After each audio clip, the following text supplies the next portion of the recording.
It's the closest thing to immortality. And nature makes it a contest.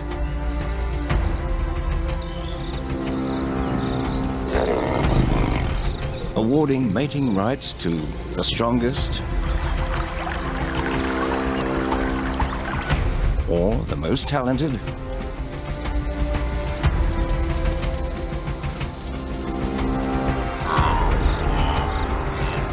or the best smelling.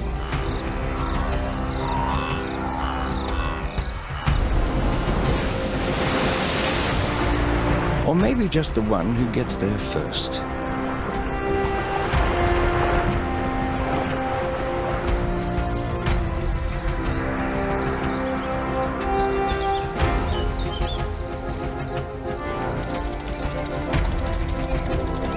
Animals were driven to devise their most seductive methods to survive the wild.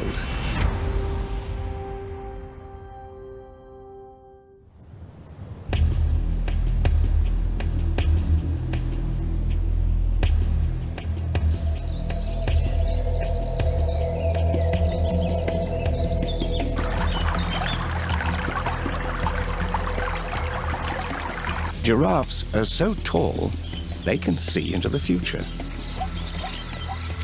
From their perspective above the savannah, these living watchtowers often see danger first. If they bolt, so does everyone else.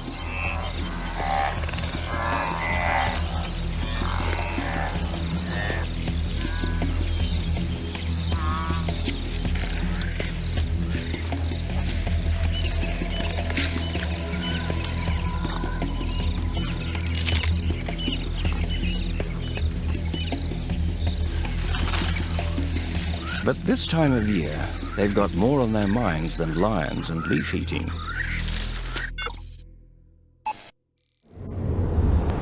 In South Africa's Kruger National Park, it's giraffe mating season.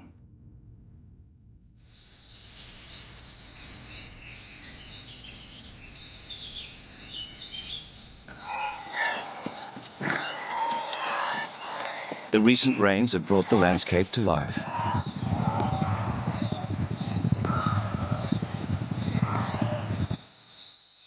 In this time of plenty, the bull knows he stands the best chance to find a mate. A young female catches his eye, but he needs to be sure she's breeding material. He's not too shy to check.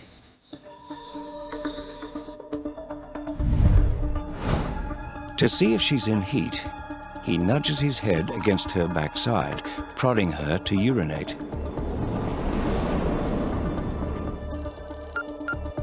He can taste and smell if she's fertile.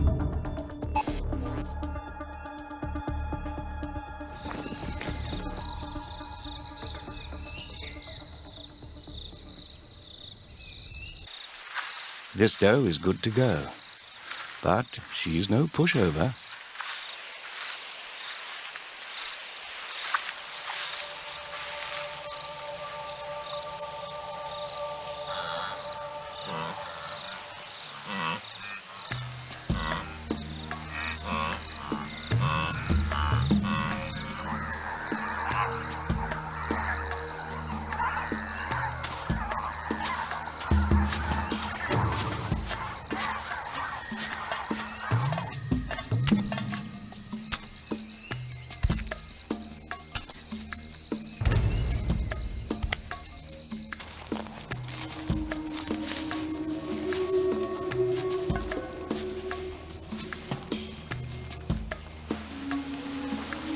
With the persistent bull glued to her backside, she wanders through the herd to see if a more attractive suitor will step forward.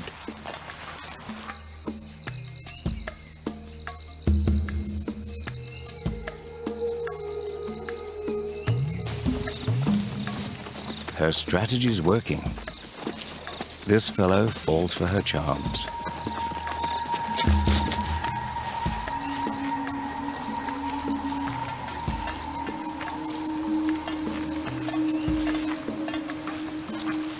With two suitors on her tail, She can test which is the most worthy.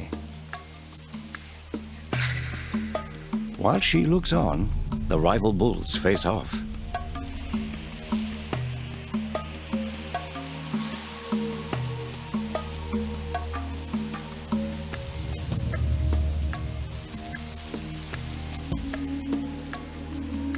They start slowly, prodding each other. If neither of them backs down, the long-necked Lotharios come out swinging.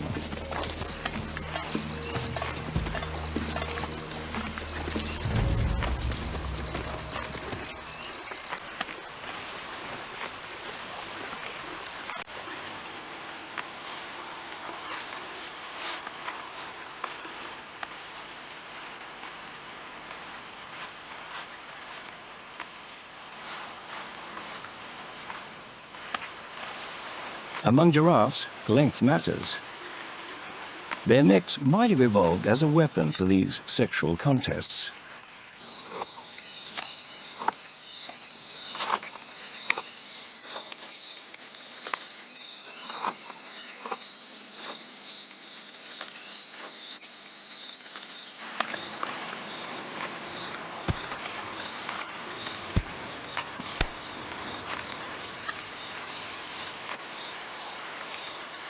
The shorter-necked rival concedes. The original bull has proven his valor. Now he can claim his prize.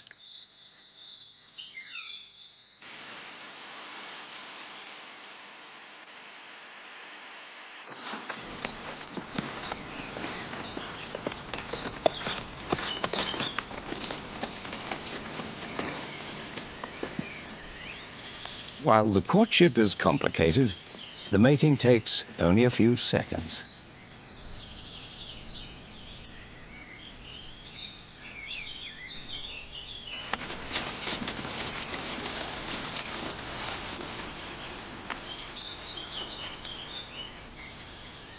But the whole ritual assures that the strongest male in the herd gets to continue his bloodline.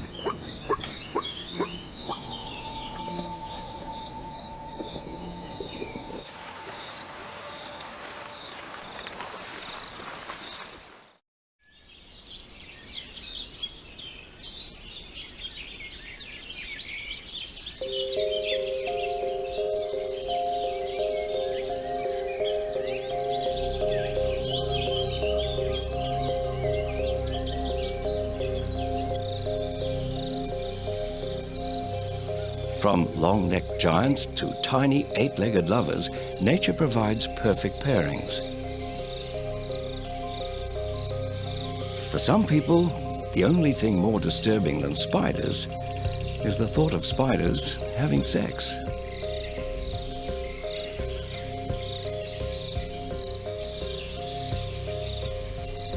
It happens more than anyone realizes.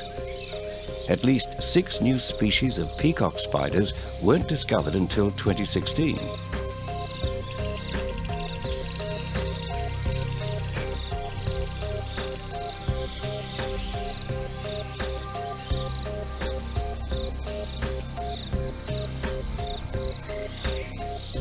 About the length of a grain of rice, these amorous arachnids perform a dance that one of their lives depends on.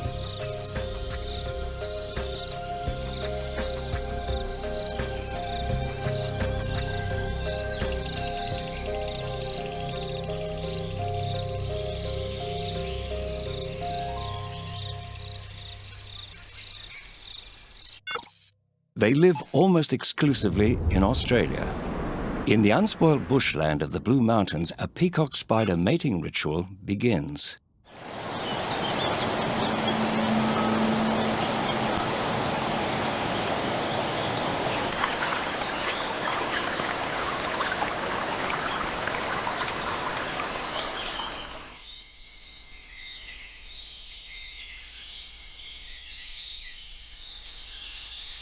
This male is on the lookout for a mate.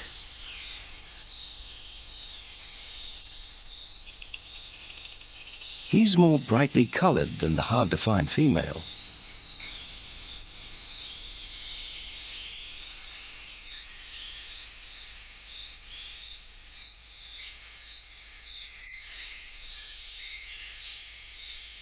And he can't see very well despite his 8 eyes.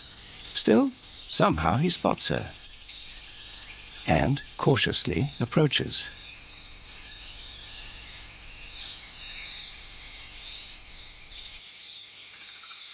She appears to welcome his advances.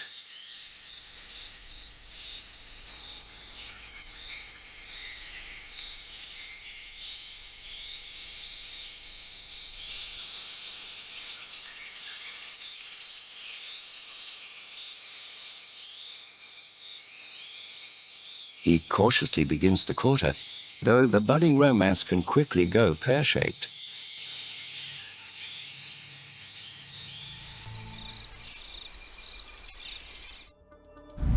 During his love dance, he'll fan the colorful extensions of his abdomen like the tail of a peacock.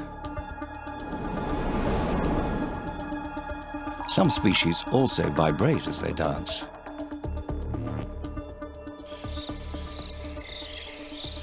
If the female doesn't like his act or isn't interested in the first place, she could end the show by eating him.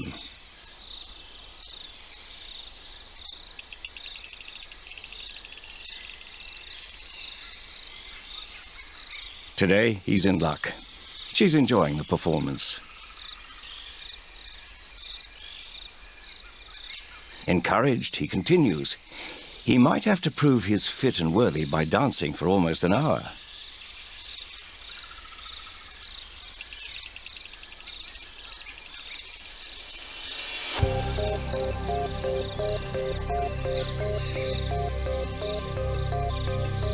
And all the while, he needs to be ready to leap to safety should his audience change her mind. The peacock spider's seductive dance has rarely been caught on camera. The female will mate with only the best dancers because good dancing means good genes.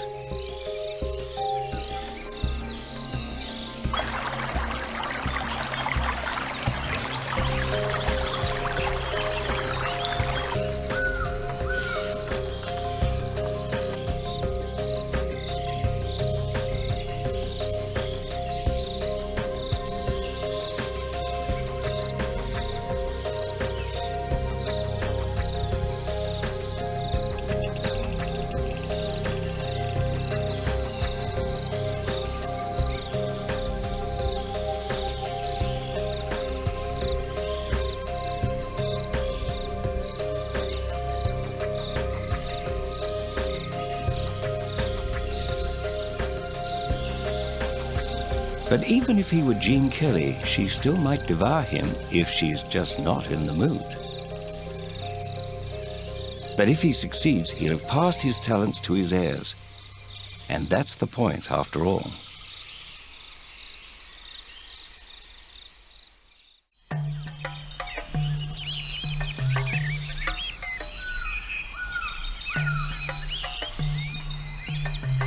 While the male peacock spider performs his dance of love, in another part of Australia, an even more stimulating mating ritual is underway. It's not difficult to see why fruit bats are also called flying foxes. They're the largest bats with a wingspan almost as wide as a bald eagle's.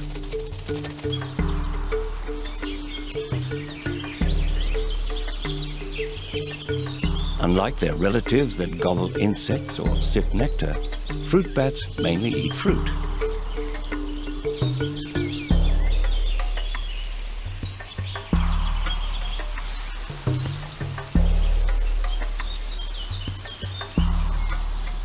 And while they might enjoy lapping up fruit juice, they also use their tongues in a provocative mating ritual.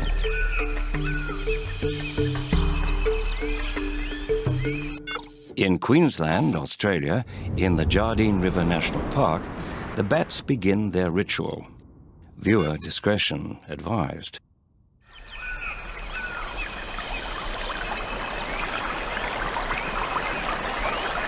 All winter, flying foxes live in large single-sex colonies.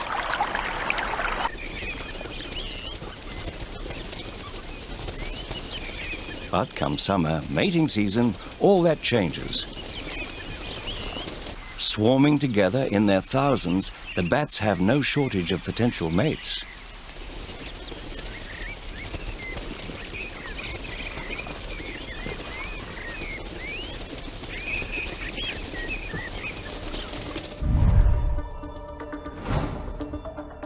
In all the seeming confusion, the males perform feats of aerial acrobatics to demonstrate their fitness to the females.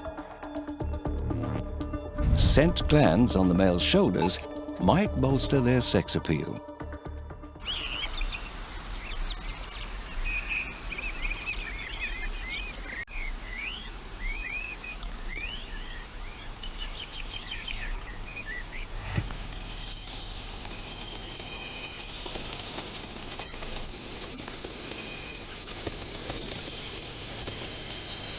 The female then picks out a suitably agile and musky male.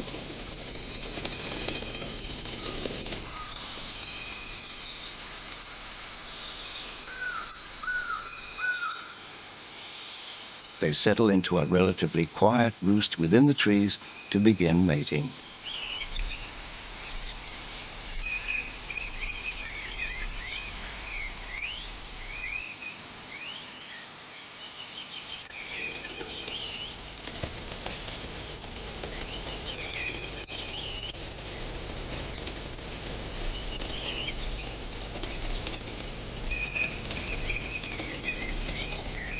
Being bats, they copulate upside down.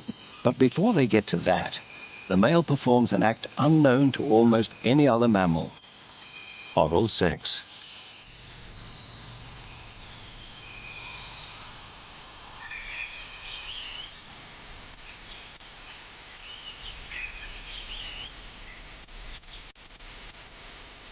In some species of fruit bat, the female returns the favor.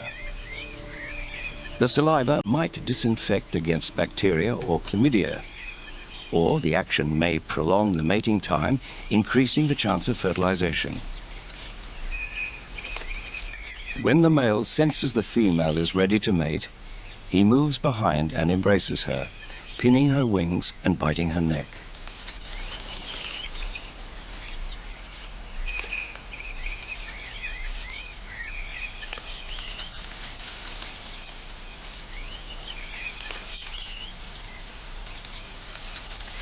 In about 20 seconds, he's done, and she goes off to look for another mate. And another.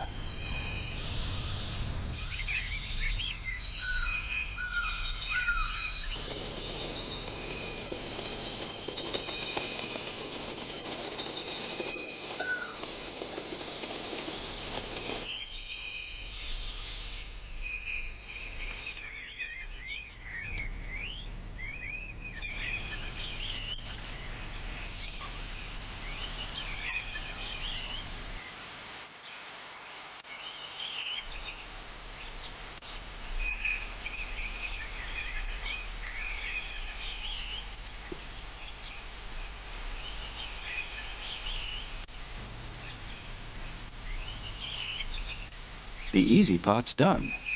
She'll delay her pregnancy until spring, then finally give birth to a single pup, which she'll have to carry around on her flights for 6 weeks until it can manage on its own.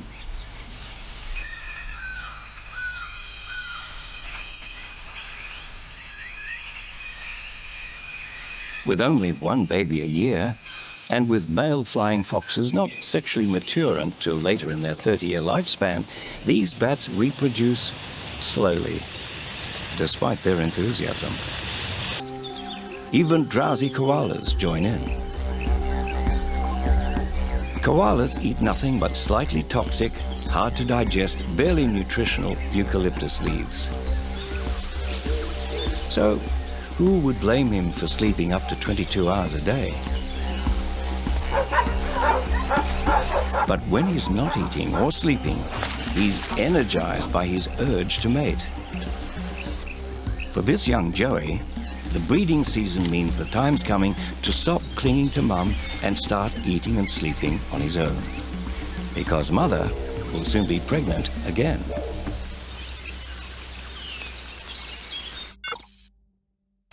Northwest of Sydney, Australia, In the Wollemi National Park, the koala breeding season has arrived.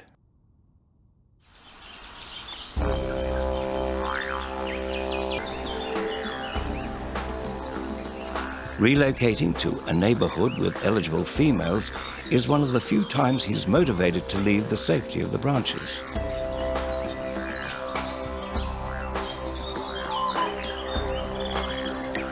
So he's anxious to return to the trees as soon as he can.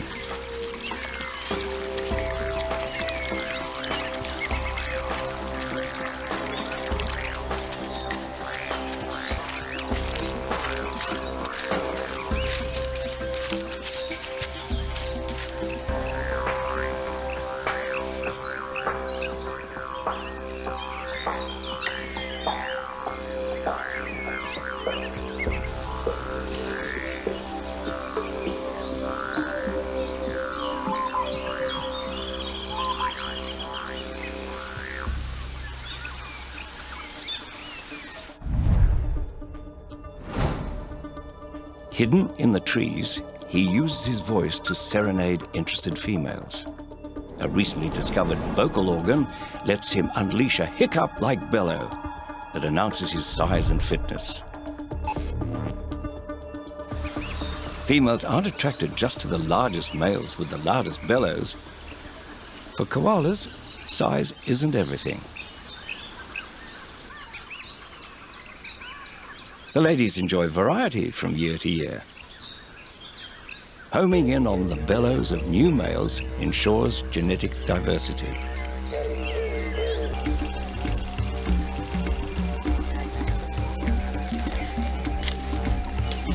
Koalas aren't monogamous, but that doesn't mean she won't select him again later in the season or next year. But until then, he'll have plenty of time to rest and get ready.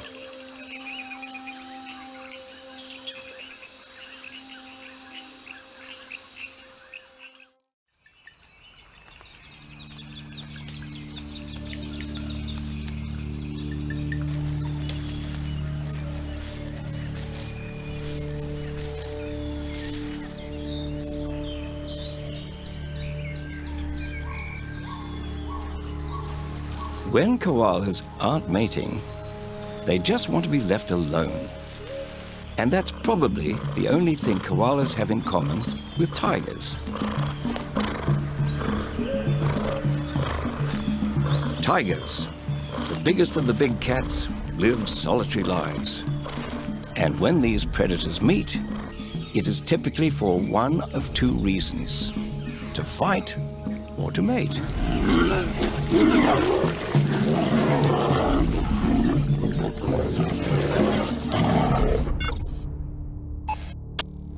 In Rajasthan, northern India, Bengal tigers rule Ranthambore National Park.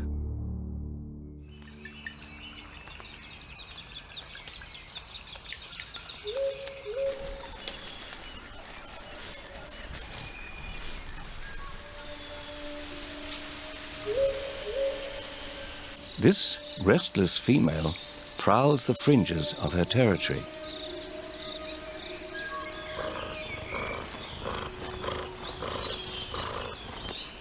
She is on the hunt, but not for game. She's in a breeding mood.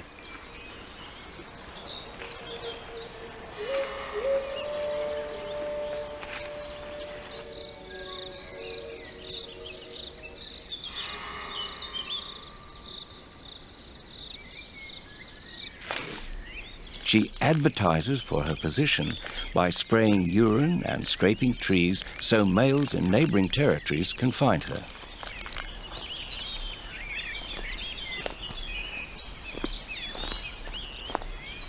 She punctuates her campaign of scratches and smells with urgent yowling. Surely that will bring the suitors?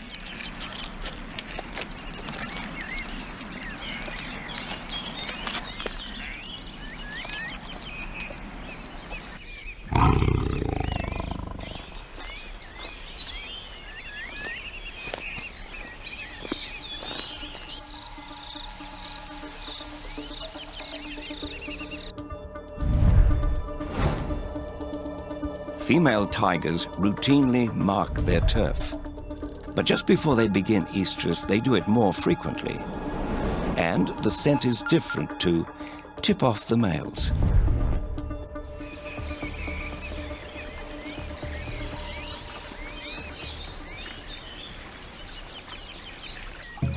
It works.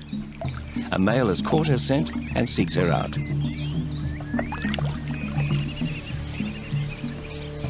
He crosses into her territory.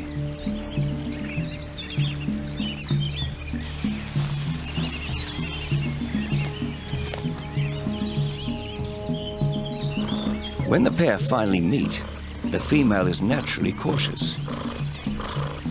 He's considerably larger, and she won't risk a fight.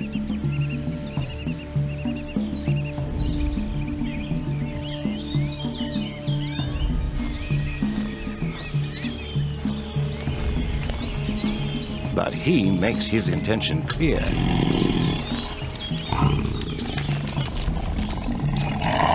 He courts her by following closely.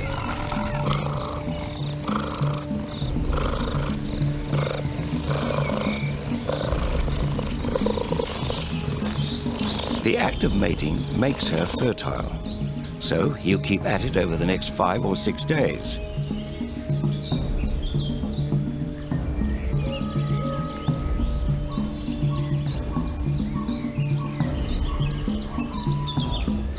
If a rival shows up in the meantime, they'll fight over her.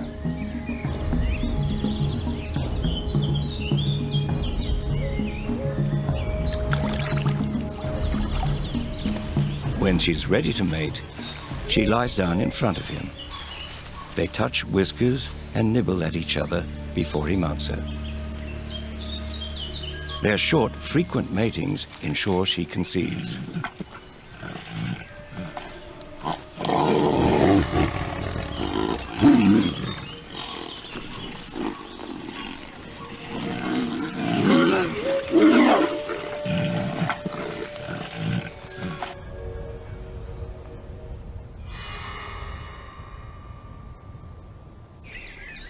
When the time comes, the two part ways, returning to their solitary lifestyles.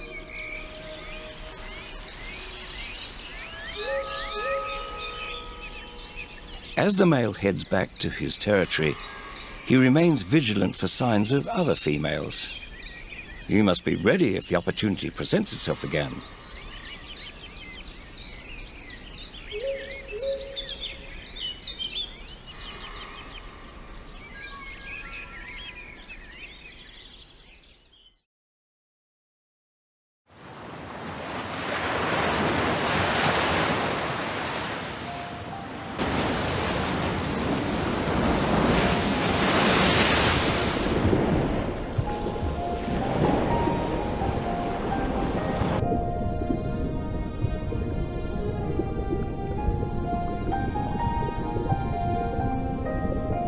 While future tiger mums actively seek their mates, green sea turtles arrange a rendezvous.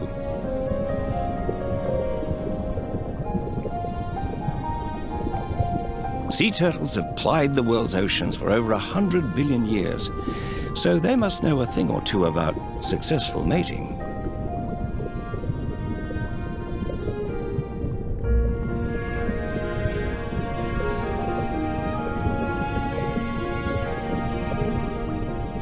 But that doesn't make it easy. As the mating season approaches, this male green sea turtle must swim up to 600 miles to find a partner.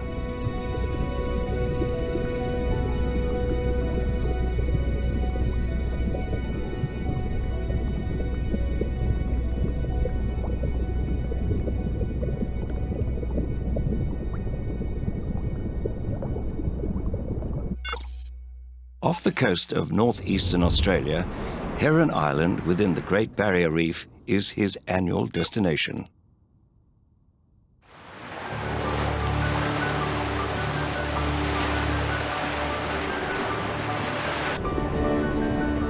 Weeks after he started his journey from as far away as Indonesia, he arrives.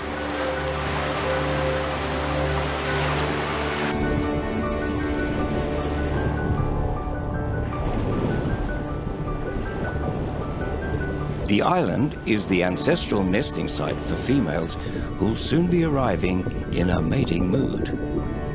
So, he waits.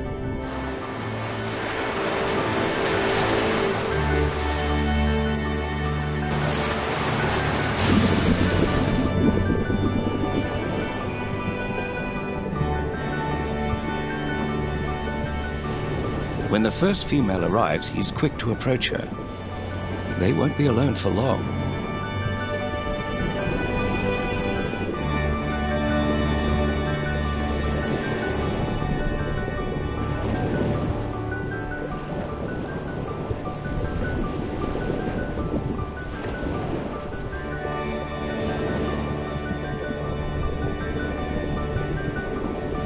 Soon enough, his competition arrives.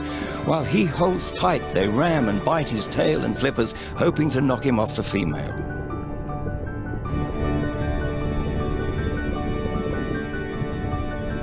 He's helpless to fend them off. Using his claws and all his strength to monopolize his mate, he clings on and endures the attacks until the female makes the break.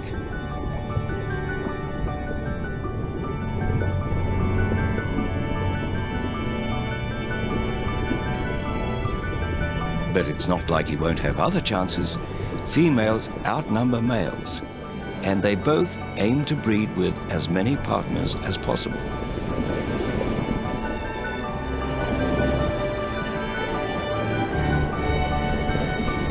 Still, he wants to do the job right. His penis can be almost half the length of his shell, and he can cling to the female's back for up to 24 hours or until she decides she's had enough of him.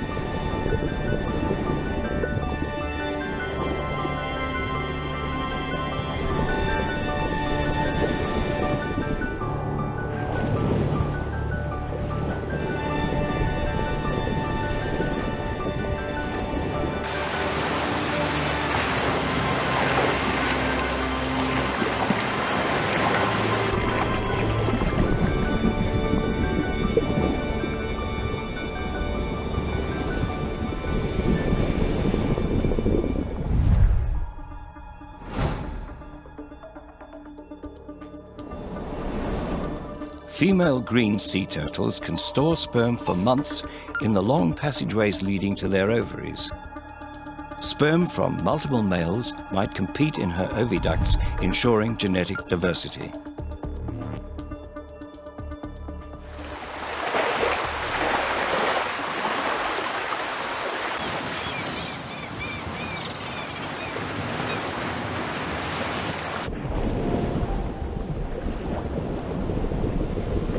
Once the male's finished mating, he makes his way back to the open waters.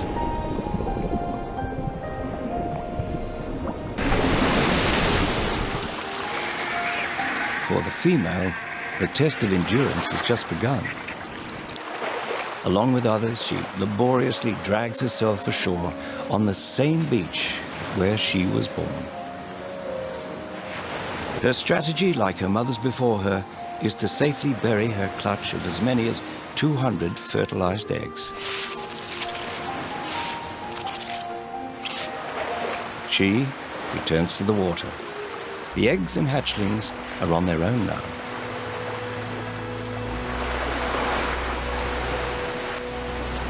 While male sea turtles will return to the island next year, the egg-laying females won't be back for several years, so they can regain their strength.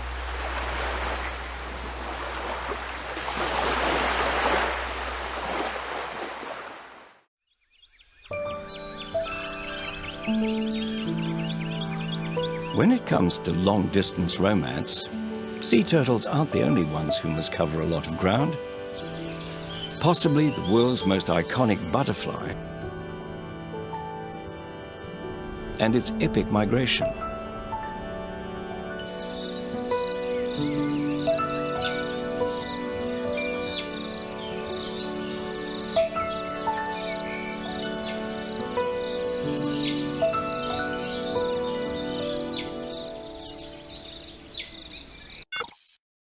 For many, the odyssey begins near the United States border in Canada's Algonquin Provincial Park.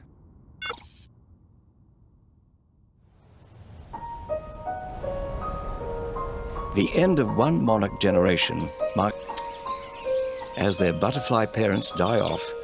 New caterpillars emerge from eggs laid on the underside of milkweed leaves. They come into the world ravenous. Over the next 2 weeks, the caterpillars gorge themselves on milkweed, their only food. They'll grow almost 3,000 times their original size.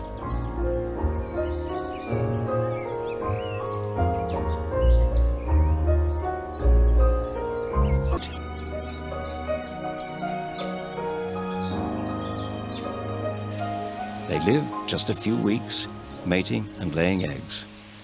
The cycle repeats several times until a special generation emerges, the migration generation.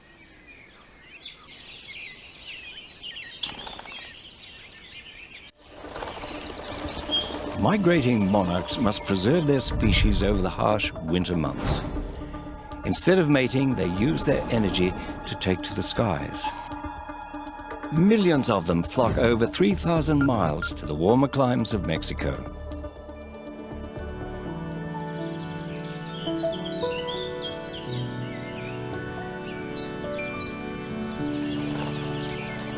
Astonishingly, while this generation has never been here before, they arrive on the same grounds used by their great-grandparents. But this is no time to celebrate.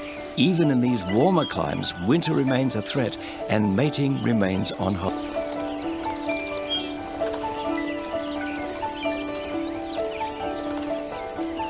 Massing together on tree branches, the butterflies pool their body heat to protect each other from the elements.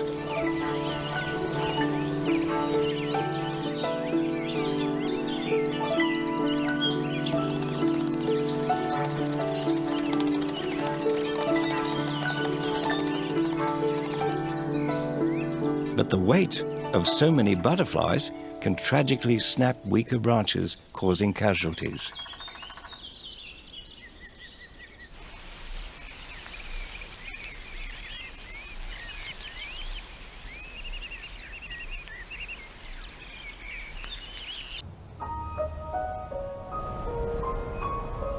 For those who make it through the winter, spring heralds a frenzy of breeding.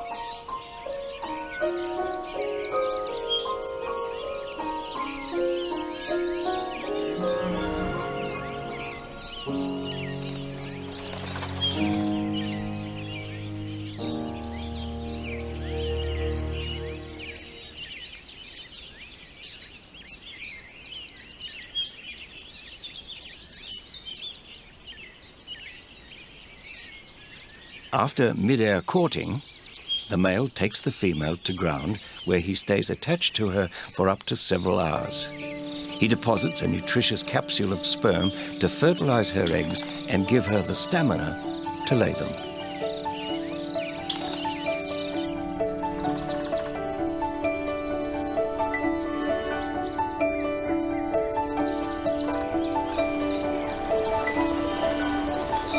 After mating, they start on the homeward journey.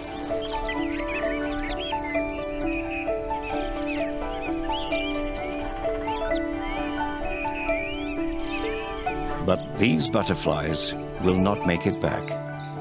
Worn out from their long migration and the ravages of winter, they will lay eggs en route before dying, leaving it up to the next generation.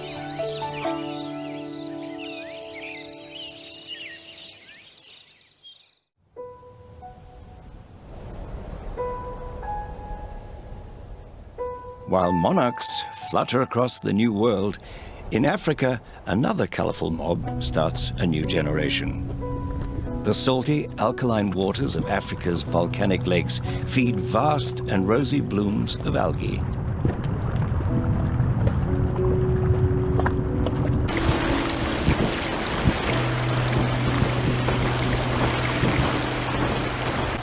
Which in turn feed almost equally rosy flocks of hungry birds, flamingos.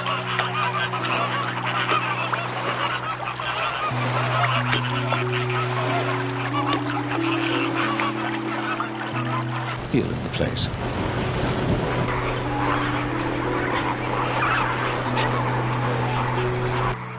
The real reason for their gathering is about to become clear.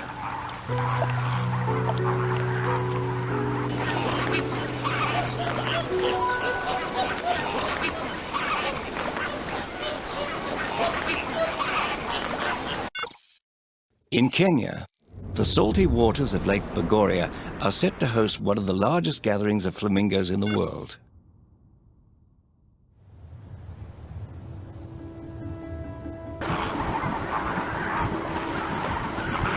As the numbers of these elegant wading birds swell around the steaming geysers, things are about to get even steamier.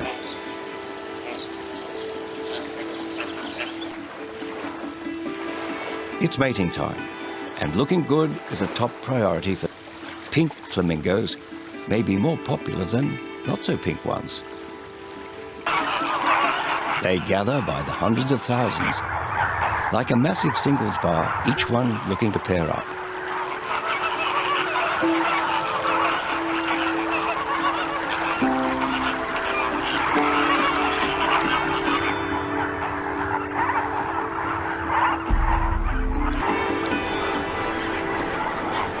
Eventually, guys and girls pair up and find a quieter spot.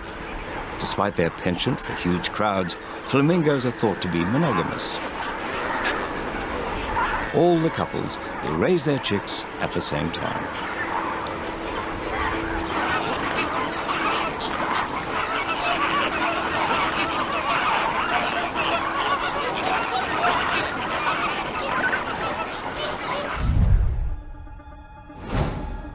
At the edge of the lake, the mating pair will build a nest together.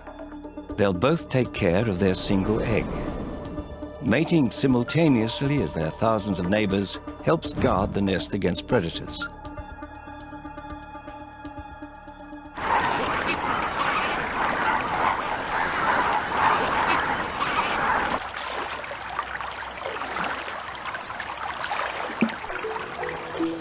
As mating season draws to an end, the flamingos return to feeding. But rather than coloring their lustrous coats, this time they regurgitate a liquid meal to feed their chicks. In a few weeks, when the chicks become independent, the adults will separate and move on. They won't return here until the algae blooms again.